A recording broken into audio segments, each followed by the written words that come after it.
Reverend Father Douglas Libadong.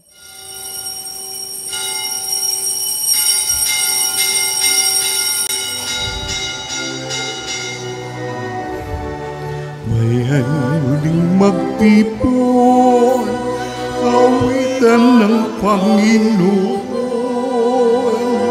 sa piging sariwain, pagliligtas niya sa atin.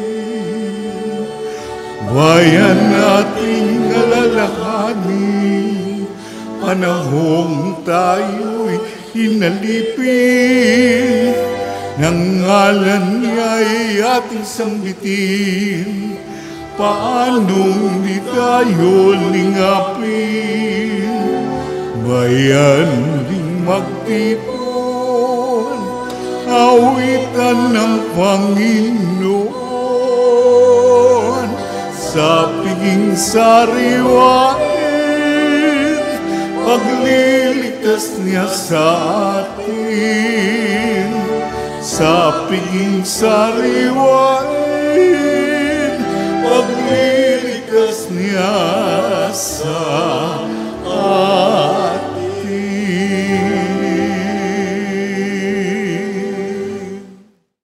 Sa ngalan ng Ama at ng Anak at ng Espiritu Santo. Amen. Ang pagpapala ng ating Panginoong Hesukristo, ang pag-ibig ng Diyos Ama, at ang pakikipagkaisa ng Espiritu Santo naway sumainyong lahat. At sumaiyo rin.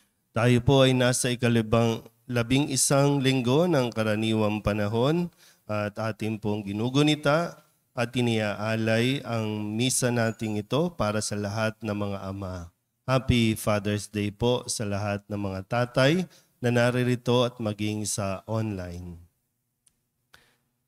Mga kapatid, aminin natin ang ating mga kasalanan upang tayo'y maging marapat gumanap sa banal na pagdiriwang. Inaamin ko sa mga pangyarihang Diyos at sa inyo mga kapatid na lubha akong nagkasala sa isip, salita at sa gawa at sa aking pagkukulang. Kaya isinasamo ko sa mahal na Birhen Maria, sa lahat ng mga anghel at mga banal, at sa inyo mga kapatid, na ako'y panalangin sa Panginoong ating Diyos. Kaawaan tayo ng makapangyarihang Diyos, patawarin tayo sa ating mga kasalanan, at patnubayan tayo sa buhay na walang hanggan. Amen.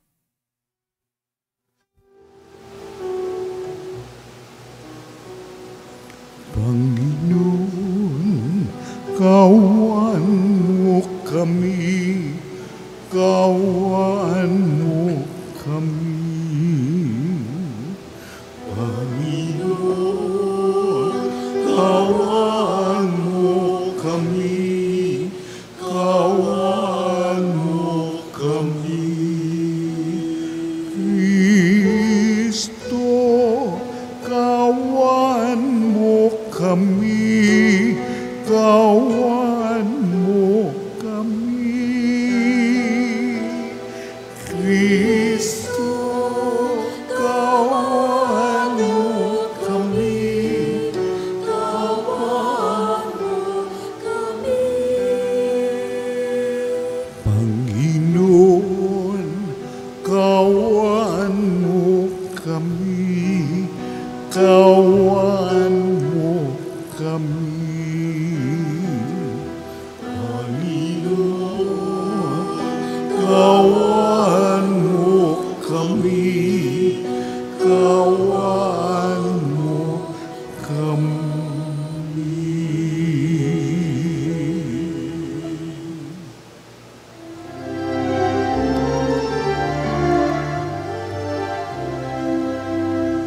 Luwalhati sa Diyos sa kaitaasan, maloob sa lupa ay kapayapaan. Pinupuri ka at ipinagdarman, sinasamba ka dahil sa dakilang kalwalhatian. Panginoon namin Diyos atin ng langit, Amang makapangyarihan, Panginoong Jesucristo, na anak ng Diyos, Kordero ng Ama. Ikaw nag-aalis ng mga kasalanan ng sanlibutan. Tanggapin mo ang aming kahilingan. Ikaw na nanunulog sa kanan ng Ama. Maawa ka sa amin. O lamang ang banal, Panginoon Jesucristo, kasama ng Espiritu, sa lahati ng Ama. Amen. Amen. Amen.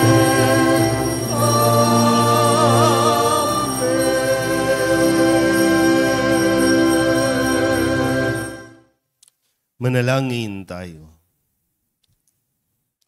Ama naming makapangyarihan, lakas ka ng mga walang inaasahan kundi ikaw. Ang pagluhog namin ay iyong pagbigyan sapagkat kami mga tao lamang na pawang mahihina kapag iyong iniwanan. Kaya naman kami lagi mong tulungan upang sa pagtupad ng iyong mga kautusan, ikaw ay aming mabigyang kasiyahan sa aming iniisip at ginagawa araw-araw. Sa pamamagitan ni Jesucristo, kasama ng Espiritu Santo, magpasawalang hanggan. Amen. Umupo ang lahat. Inihan tulad ni Propeta Ezekiel sa paglago ng usbong ng Cedro, ang pagbabalik ng Israel sa lupang pangako. Gagamitin din ni Jesus ang simbolong ito sa paglago ng paghahari ng Diyos sa ating piling.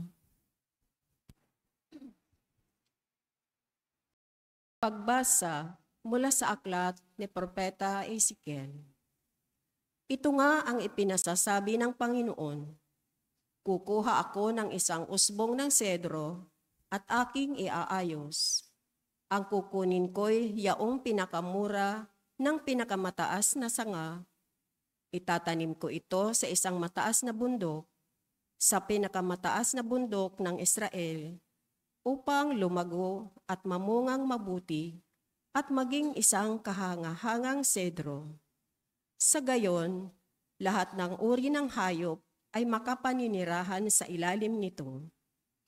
Ang mga ibon na may makapamumugad sa mga sanga nito. Kung magkagayon, malalaman ng lahat ng punong kahoy na mapabababa ko ang mataas na kahoy at maitataas ko yaong mababa, na matutuyo ko ang sariwang kahoy at mapananariwa ko yaong tuyong punong kahoy. Akong Panginoon ang nagsasabi nito at ito'y gagawin ko. Ang salita ng Diyos. Salamat sa Diyos, salmong tugunan, totoong kalugod-lugod ang magpasalamat sa Diyos.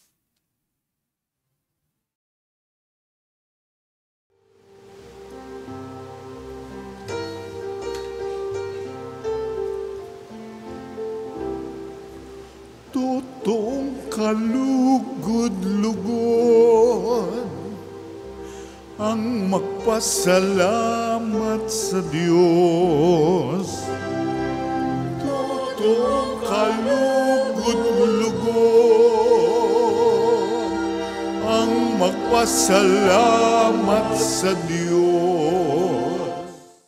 Ang magpasalamat sa Panginoong Diyos ay mabuting bagay. Umawit na lagi, purihin ang ngalang kataas-taasan. Pag-ibig niyang wagas ay dapat ihayag kung bukang liwayway. Pagsapit ng gabi, ang katapat niya'y ihayag din naman. Totoong kalugod-lugod ang magpasalamat sa Diyos. Katulad ng palma, ang taong matuwid, tatatag ang buhay. Parang mga sedro, kahoy na Libano, lalagong mainam. Parang punong kahoy na doon natanim sa tahanan ng Diyos, sa banal na templo, ito ay lalago na nakalulugod. Totoong kalugod-lugod magpasalamat sa Diyos.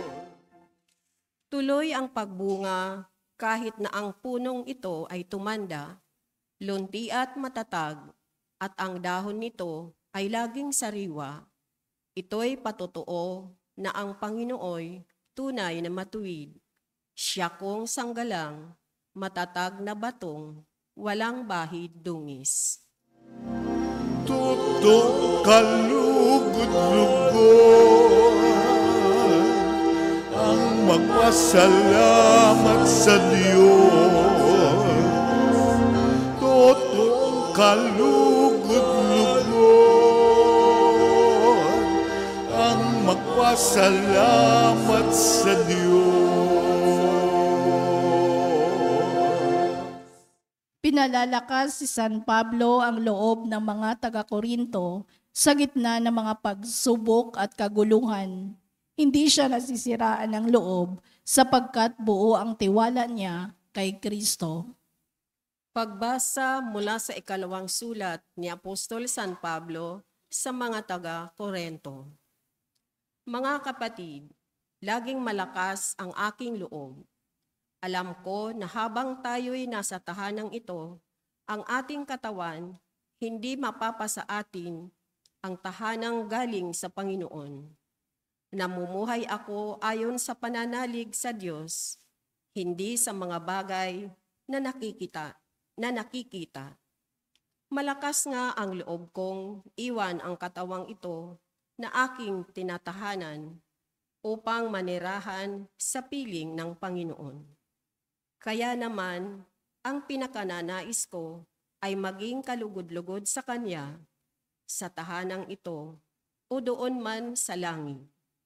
Sapagkat bawat isa ay haharap sa hukuman ni Kristo upang tumanggap ng kaukulang ganti sa Kanyang ginawa, mabuti man o masama, nang siya'y nabubuhay pa sa daigdig na ito. Ang salita ng Diyos. Salamat sa Diyos. Tumayo ang lahat.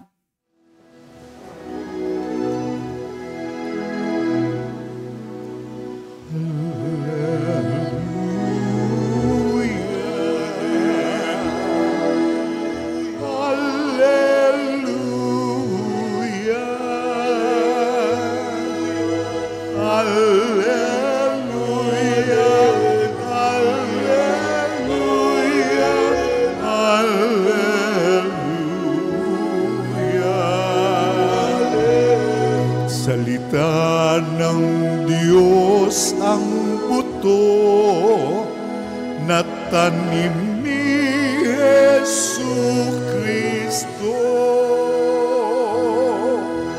upang tumubo sa tao. Alleluia, alleluia.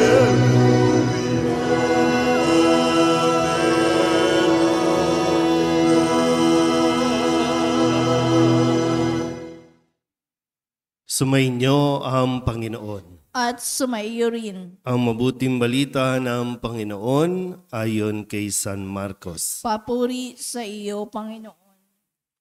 Noong panahong iyon, sinabi ni Jesus sa mga tao, ang paghahari ng Diyos ay maitutulad sa isang naghahasik ng binhi sa kanyang bukid. Pagkatapos niyon, magpapatuloy siya sa kanyang pang-araw-araw na gawain. Tutubo at lalago ang binhi nang hindi niya nalalaman kung paano. Ang lupa'y siyang nagpapasibol at nagpapabunga sa mga pananim. Usbong muna, sa kauhay na pagkatapos ay mahihitik sa mga butil. Pagkahinog ng mga butil, agad itong ipagagapas sapagkat dapat nang anihin. Sa ano natin iahambing ang paghahari ng Diyos? Sabi pa ni Jesus, anong talinghaga ang gagamitin natin upang ilarawan ito?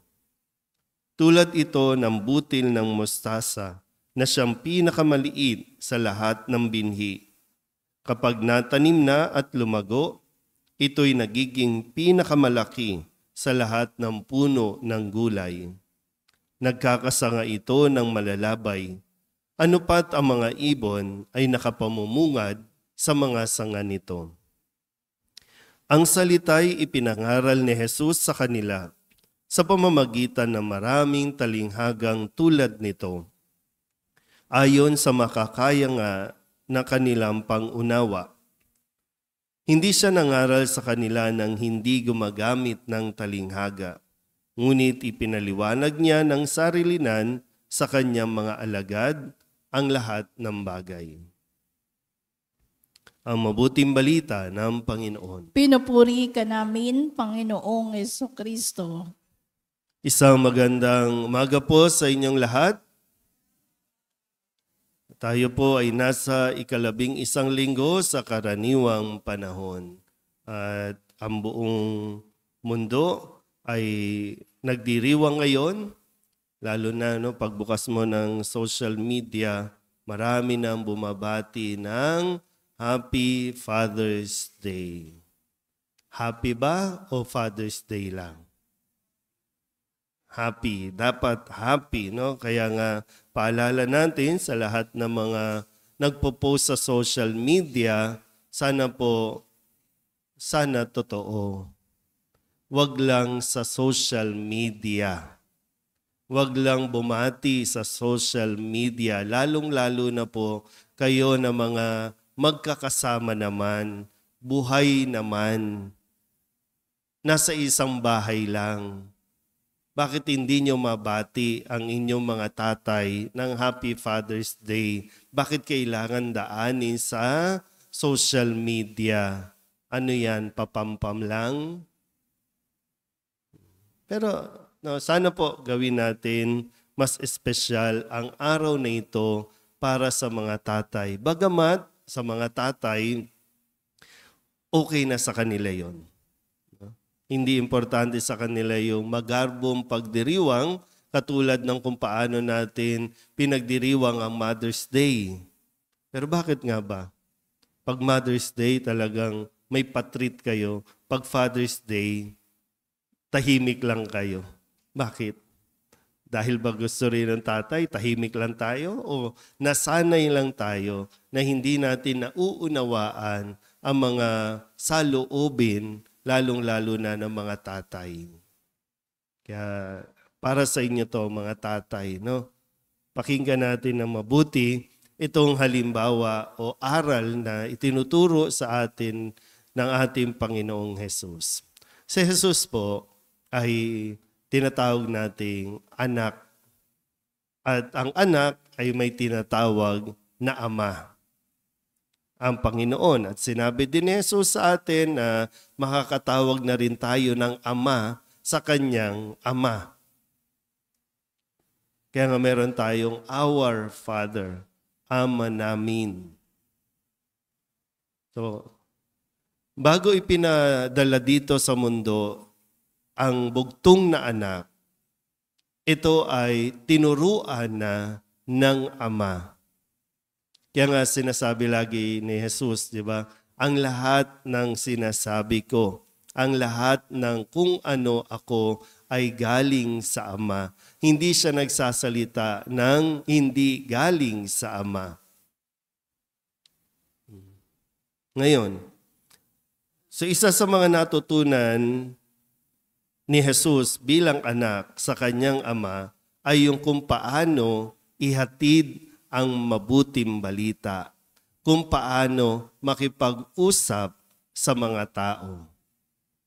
Kaya nga, maganda po yung pagkikwento ni Jesus na sinasabing paano natin at saan natin iahambing ang paghahari ng Diyos. Pag sa mga matatalino, pwedeng sabihin yung mga salita na tungkol sa eschatology, yung parousia. Pero maiintindihan ba ng mga tao ang tungkol sa kaharian ng Diyos kung ang gagamitin ni Jesus ay ang kanyang pagka-Diyos? Yung bang masyadong mataas? Sino ba ang kaharap ni Jesus? Mga ordinaryong tao. Hindi na mga eskriba at pariseyo. Ang problema nga, yung mga eskriba at pariseyo, mga saserdote, ito yung nahihirapang umunawa. Sila yung mga mas matatalino. Sila yung may mga dumaan sa pagtuturo, pagsasanay. So ngayon, mga kaharap ni Jesus ay mga ordinaryong mamamayan, mga marahil, no? Marami dito, mga magsasaka, mga nagtatanim. Kaya paano ihahambing ang kaharian ng Diyos? Sa kung paano ito mauunawaan ng mga tagapakinig niya. Sabi po dito, no, ayon sa kanilang pagkaunawa. Ayon sa mauunawaan. Sabihin nyo nga po, pagkaunawa. Yan. Ito marahil maganda po mapagnilayan. Mga tatay, no? Mga naririto, mga nasa online, mga nanonood. Gumamit si Jesus na anak ng Diyos, si Jesus na Diyos din naman, matalino, isang guro kung ituring, isang Panginoon kung tawagin, pero nakikipag-usap siya ayon sa pagkaunawa ng kanyang mga tagapakinig. Ulitin ko po. Sabihin nyo nga, pagkaunawa. Kadalasan po, ang mga tatay, ang kalalakihan, nahihirapang unawain. Hindi kayo maintindihan ng inyong mga anak, ng inyong pamilya. Yung pamamaraan ninyo, hindi maunawaan. Kaya lang, nahihirapan ka rin namang unawain na hindi ka nauunawaan dahil ayaw mong magsalita.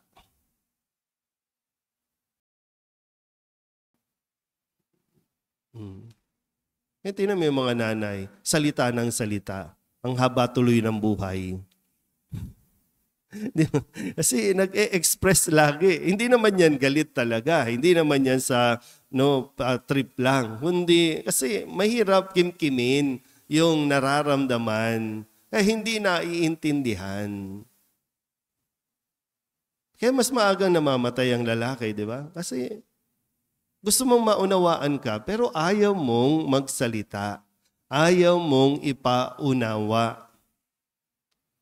O baka lang, kaya nga maganda matutunan natin kay Jesus yung tamang paggamit ng salita ayon sa estado. Kung bata yan, bata pa yung mga anak ninyo, pag-aralan mo paano ipauunawa sa iyong anak na bata pa, murang edad pa lang. Ipaunawa mo bakit kailangan mong mag-abroad. Ipaunawa mo kung bakit kailangan silang iwan. Ipaunawa mo din kung bakit ka natukso. Habang lumalaki kasi magbibinata din yan, mararamdaman niya, mauunawaan niya ang nararamdaman mo kung ipauunawa mo. Kung kakausapin mo, kung magpapaliwanag ka. Di ba? Hindi yung mag-exercise lang tayo ng authority. Ako ang tatay, ako ang ama, ako ang padre de pamilya dito. Manahimik kayo. Hindi authority ang kailangan natin, kundi yung tamang pagpapaunawa sa mga anak ng iyong saloobin, ng iyong gustong ituro sa iyong anak. Kasi kayo po mga tatay ngayon, kung tutuusin, hanggang ngayon, dala-dala nyo rin naman pati. Dala-dala nyo pa rin yung karanasan ninyo sa inyong mga tatay na hindi nyo naintindihan, na ibaon na sa lupa, na abo na, hindi nyo pa rin maintindihan. Bakit ganon? Kaya maganda po, no? Si Jesus, sinikap niyang ipaunawa ang kaharian ng Diyos. Kung hindi pa man maintindihan, sarilinan, kinakausap pa niya ang mga alagad para maipaunawa ito. Okay lang mag-express ng galit. Okay lang magtaas ng boses. Okay lang din paluin mo ang iyong anak. Pero pagkatapos, ipaunawa mo sa Kanya. Kasi, no, kumaga, magtanim ka muna. No? Magtanim ka ng pangunawa sa iyong mga anak. Magtanim ka muna para pagdating ng araw, maiintindihan niya at mawawala lahat ng galit. Ang mahirap, kung magtatanim ka ng sama ng loob, aani ka rin ng sama ng loob pagdating ng araw. So habang may panahon pa tayo, buhay pa kayo, malakas pa kayo, humingi kayo ng lakas ng loob. Kung kaya nang makipag-inuman ng anak ninyo, why not? Lahanin nyo sa konting tagay. Pero mag-usap kayo. Huwag yung paglasing na. Diba? Nung bata, hindi pwedeng kasabayan sa inuman. Kaya naguguluhan sila, bakit bawal uminom? Ikaw umiinom ka. O ngayon, nasa tamang edad na, pati kayo mag-inuman, mag-ama. Then mag-usap kayo.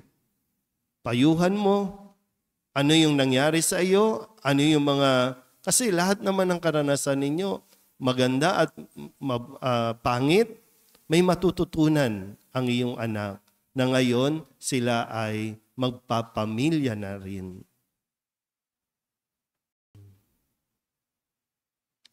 Para talagang pagdating ng ganitong araw, masasabi natin talagang Happy Father's Day. Happy Father's Day po. Parang ang siseryoso ng mga tatay, no?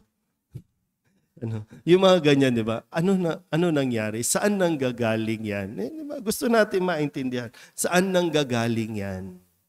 Yung bang nasanay ka na lang na, di ba? Nasanay ka na tahimik, nasanay ka na hindi kumikibo, nasanay ka na kumikimkim. Pero ang alam ko, gusto nyo rin maunawaan kayo. Pero unang-una, sana po, hilingin din natin sa Diyos na magkaroon tayo ng pagkaunawa sa mga bagay na itinuturo sa atin ni Jesus. Amen? Happy Father's Day po sa lahat ng mga tatay. Magsitayo ang lahat, ipahayag natin ang ating pananampalataya. Sumasampalataya ako sa Diyos amang makapangyarihan sa lahat, na may gawa ng langit at lupa. Sumasampalataya ako kay Kristo, iisang anak ng Diyos, Panginoon nating lahat. Nagkatawang tao siya lalang ng Espiritu Santo, ipinanganak ni Santa Mariang Birhen, pinagpakasakit ni Poncio Pilato, ipinako sa krus na matay inilibing, nanaog sa kinaroroonan ng mga yumao, nang may 3 araw na buhay na mag-uli. Naluluklok sa kanan ng Diyos amang makapangyarihan sa lahat. Doon magmumulang paririto at uhukom sa nangabubuhay at nangamatay na tao. Sumasampalataya naman ako sa Diyos Espiritu Santo, sa banal na simbahang Katolika, sa kasamahan ng mga banal, sa kapatawaran ng mga kasalanan, sa pagkabuhay na muli ng nangamatay na tao, at sa buhay na walang hanggan. Amen. Isama natin sa Ama ang patuloy na paglago ng paghahari ng Diyos dito sa lupa, ang paghahari ng katarungan, kapayapaan, pagkakapatiran at pag-ibig. Idalangin natin, Panginoon, dinggin mo ang aming panalangin. Panginoon, dinggin mo ang aming panalangin. Patuloy nawang lumago ang simbahan, ang pamayanan ng Diyos, sa pangangaral at pagiging saksi sa pag-ibig ng Diyos sa lahat ng tao. Manalangin tayo. Panginoon, dinggin mo ang aming panalangin. Lagi nawang maging masigasig ang mga pinuno ng simbahan sa kanilang pagsisikap na maitanim ang salita ng Diyos sa puso at isipan ng mga tao. Manalangin tayo. Panginoon, dinggin mo ang aming panalangin. Gamitin nawa ng mga namumuno sa pamahalaan ang kanilang kapangyarihan tungo sa tapat at epektibong paglilingkod sa mamamayan. Manalangin tayo. Panginoon, dinggin mo ang aming panalangin. Gamitin nawa ng mga nagtatrabaho sa media ang kanilang tungkulin sa pagpapahayag ng katotohanan ng walang kinikilingan at para sa kabutihan ng bayan. Manalangin tayo. Panginoon, dinggin mo ang aming panalangin. Makadama nawa ng pag-asa ang mga may sakit, mga naghihingalo, mga mahihirap at mga biktima ng pang-aabuso sa tulong ng kanilang komunidad at ng mga mahal nila sa buhay. Manalangin tayo. Panginoon, dinggin mo ang aming panalangin. Idulog din natin sa Panginoon ang ating mga personal na kahilingan at mga panalangin para sa ating mga pamilya, kasama din ang mga kahilingan ng mga nanonood sa online. Lahat ng mga misang pasasalamat, espesyal na intensyon, agarang paggaling ng mga may sakit, mga kaluluwa na iniling na ipagdasal sa misang ito, at lalong-lalo na para sa lahat ng mga tatay, sa lahat ng mga walang nakakaalala, at ang mga tatay na may pinagdaraanan, mga may sakit.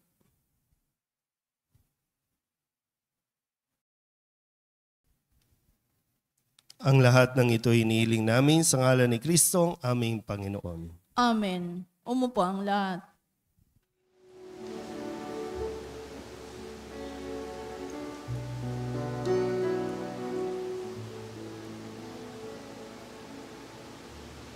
Panginoon,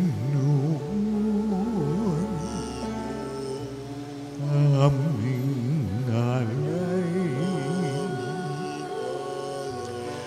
itong ngalan at tinapay sa altar mo.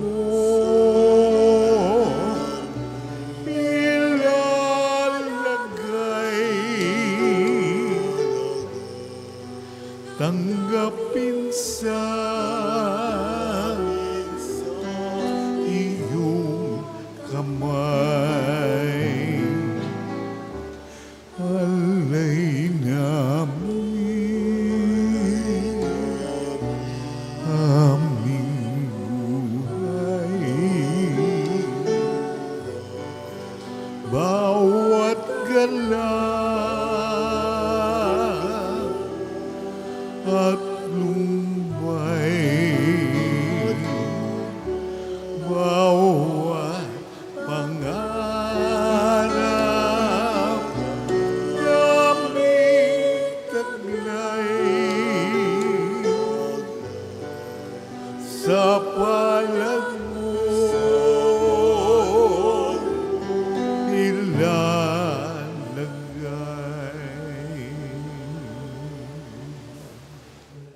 kayo mga kapatid upang paghahain natin ang kalugdan ng Diyos sa mga makapangyarihan. Tanggapin nawa ng Panginoon itong paghahain sa iyong mga kamay, sa kapurihan niya at karangalan sa ating kapakinabangan at sa buong sambayanan niyang banal. Ama naming lumikha, kami ginawa mong may angking katauhan na dapat pakanin at pangalagaan at iyong dinudulutan ng banal na pakikinabang. Ipagkaloob mong kami huwag magkulang sa mga iniuukol mo sa aming kapakanan sa pamamagitan ni Jesucristo kasama ng Espiritu Santo magpasawalang hanggan. Amen. Sumainyo ang Panginoon. At sumaiyo rin. Itaas sa Diyos ang inyong puso at diwa. Itinaas na namin sa Panginoon. Pasalamatan natin ang Panginoong ating Diyos. Marapat na siya ay pasalamatan. Ama naming makapangyarihan, tunay ngang marapat na ikaw ay aming pasalamatan. Nasa iyo ang aming buhay, pagkilos at pag-iral. Sa pamumuhay namin araw-araw, tinatamasa namin ang iyong pagmamahal. Sa pag-ibig mong ipinunla sa sangkatauhan, ang Espiritu Santo'y unang aning bigay ng anak mong naglagak sa amin ng katiyakang nakalaang mabuhay kami sa piling mong kailanman. Kaya kaysa ng mga anghel na nagsisiawit ng papuri sa iyo, nang walang humpay sa kalangitan, kami nagbubunyi sa iyong kadakilaan.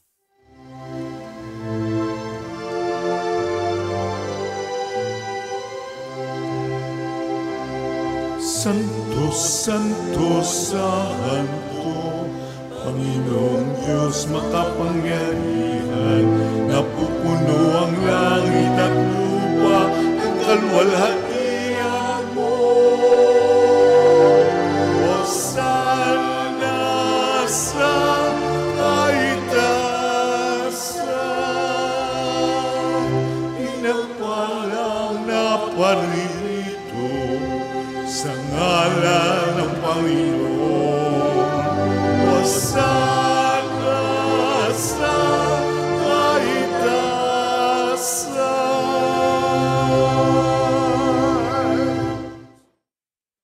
Ama naming banal, ikaw ang bukal ng tanang kabanalan.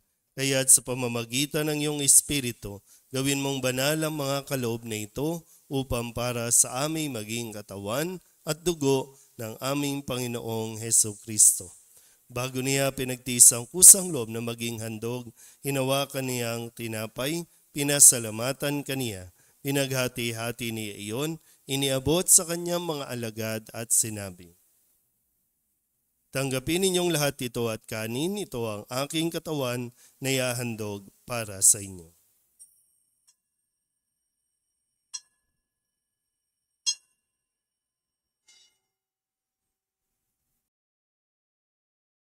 Hindi naman nang matapos ang hapunan, hinawakan niya ang kalis, muli kaniyang pinasalamatan.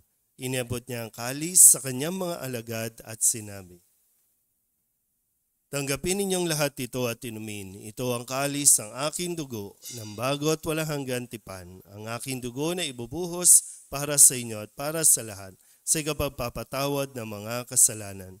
Gawin ninyo ito sa pag-alaala sa akin."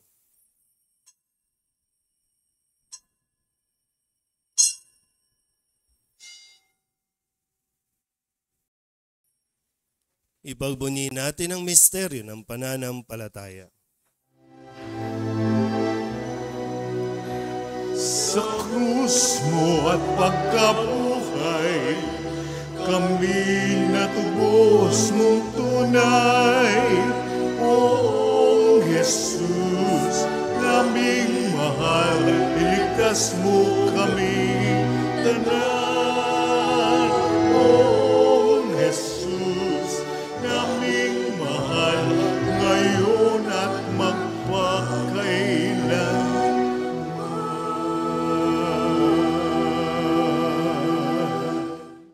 Ama, ginagawa namin ngayon ang pag-alaala sa pagkamatay at muling pagkabuhay ng iyong anak. Kaya tiniaalay namin sa iyo ang tinapay na nagbibigay buhay at ang kalis na nagkakaloob ng kaligtasan. Kami nagpapasalamat dahil kami iyong minarapat na tumayo sa harap mo para maglingkod sa iyo. Isinasamo namin kami magsasalo-salo sa katawan at dugo ni Kristo ay mabuklod sa pagkakaisa sa pamamagitan ng Espiritu Santo. Ama, lingapin mo ang iyong simbahang laganap sa buong daigdig. Puspusin mo kami sa pag-ibig kaysa ni Francisco na aming Papa at ni Jose na aming Obispo at ng Tanang Kaparian.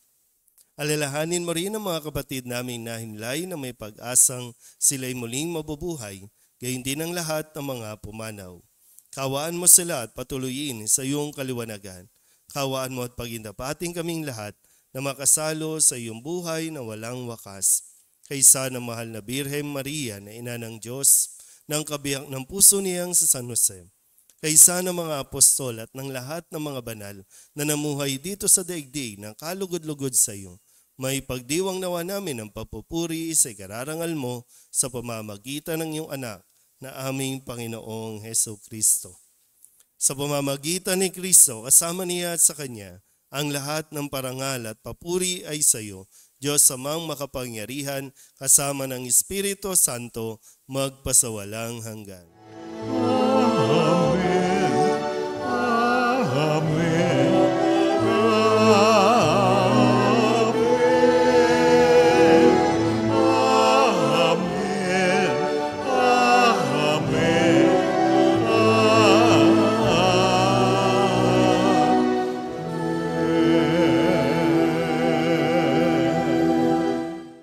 Sa tagubilin ng mga nakagagaling na utos at turo ni Jesus sa Panginoon natin at Diyos, ipahayag natin ang lakas loob.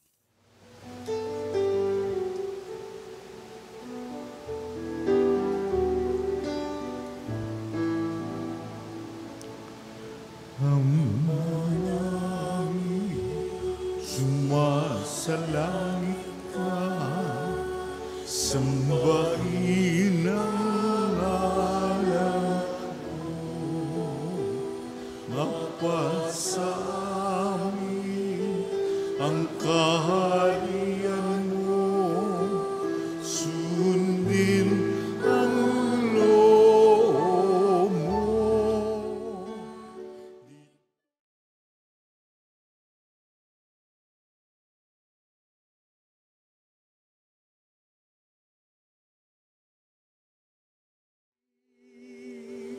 Ngayon ng aming kakanin sa araw-araw at patawarin mo kami sa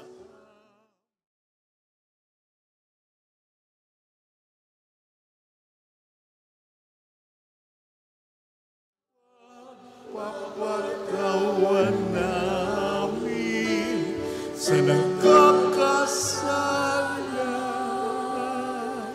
sa amin, at huwag mo kaming ipahintulot sa tukso,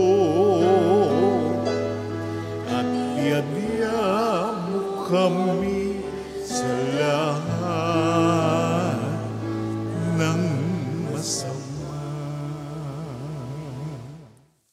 Hinihiling namin kami iadya sa lahat ng masama, pagkalooban ng kapayapaan araw-araw, iligtas sa kasalanan at ilayo sa lahat ng kapahamakan, samantalang aming pinananabikan ang dakilang araw ng pagpapahayag ng tagapagligtas naming sa Heso Kristo.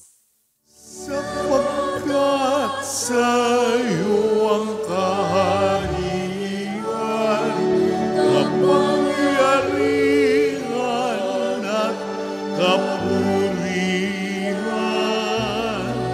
ngayon at magpakailanman. Ngayon at magpakailanman.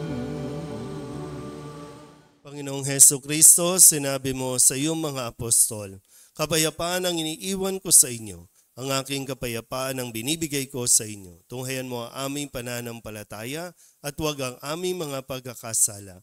Pagkalooban mo kami ng kapayapaan at pagkakaisa ayon sa iyong kalooban, kasama ng Espiritu Santo, magpasawalang hanggan. Amen. Ang kapayapaan ng Panginoon ay laging sumainyo. At sumaiyo rin. Bigayan po tayo ng kapayapaan sa isa't isa.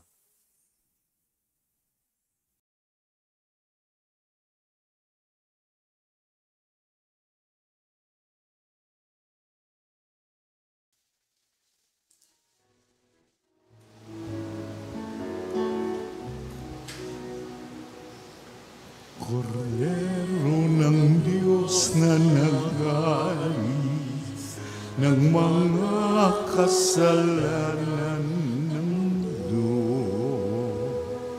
maawa ka sa amin.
Ito ang kordero ng Diyos. Ito ang nag-aalis ng kasalanan ng sanlibutan. Mapalad ang mga inaanyayahan sa kanyang piging. Panginoon, hindi ako karapat-dapat na magpatuloy sa iyo.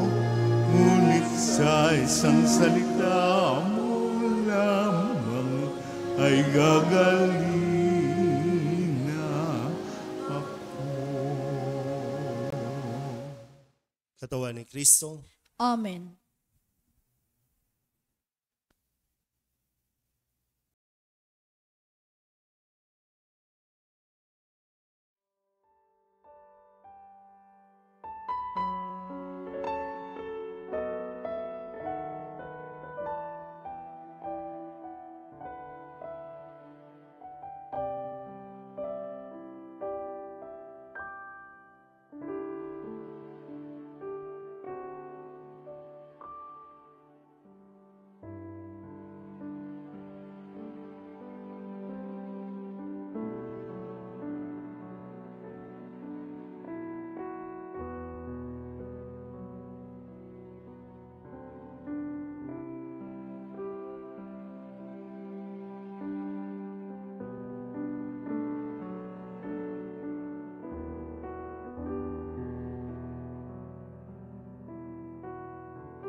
Manalangin tayo.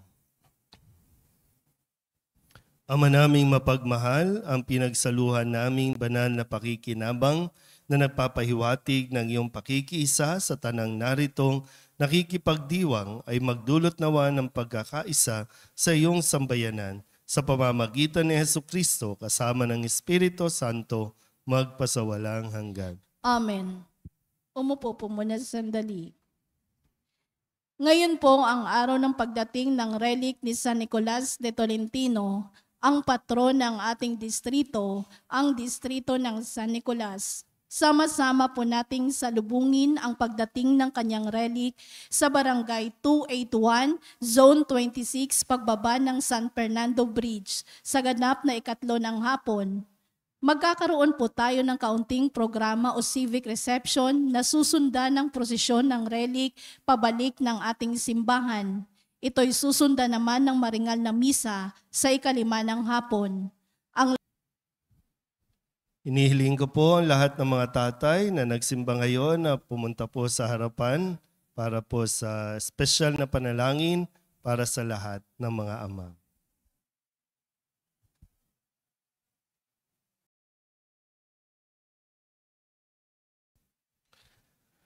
Panalangin para sa lahat ng mga ama. Panginoong Diyos, sa araw pong ito ay aming itinataas sa iyo ang lahat ng mga ama, ang mga haligi ng bawat tahanan. Gabayan po ninyo sila upang matularan nila si San Jose bilang modelo. Ingatan po ninyo sila sa kanilang paghahanap buhay at ilayo po ninyo sila sa lahat ng uri ng tukso. Inihiling namin ito sa ngalan ni Jesucristo, aming Panginoon. Amen.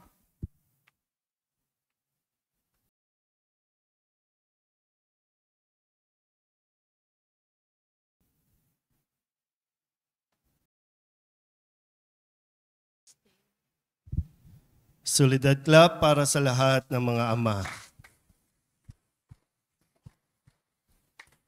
Salamat po.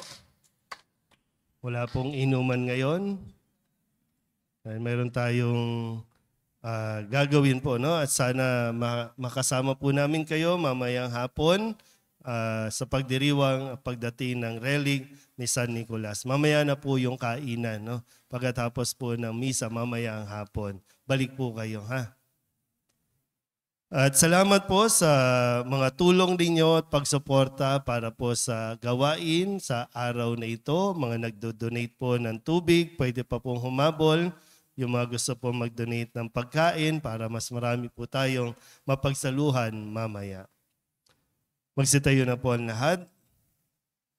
Sumainyo ang Panginoon At sumaiyo rin. at papalain kayo ng makapangyarihang Diyos, Ama at Anak, at Espiritu Santo. Amen. Tapos ang banal na misa, humayo tayo sa kapayapaan ni Kristo. Salamat sa Diyos. Magandang umaga po. Happy Father's Day. Happy Father's Day.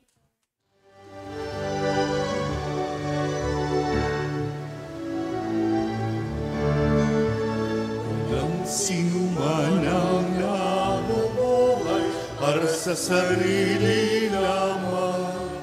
Walang sinuman ang namamatay para sa sarili lamang. Tayong lahat ay may pananagutan sa isa't isa. Tayong lahat ay tinipon ng Diyos na kapiling niya. Sa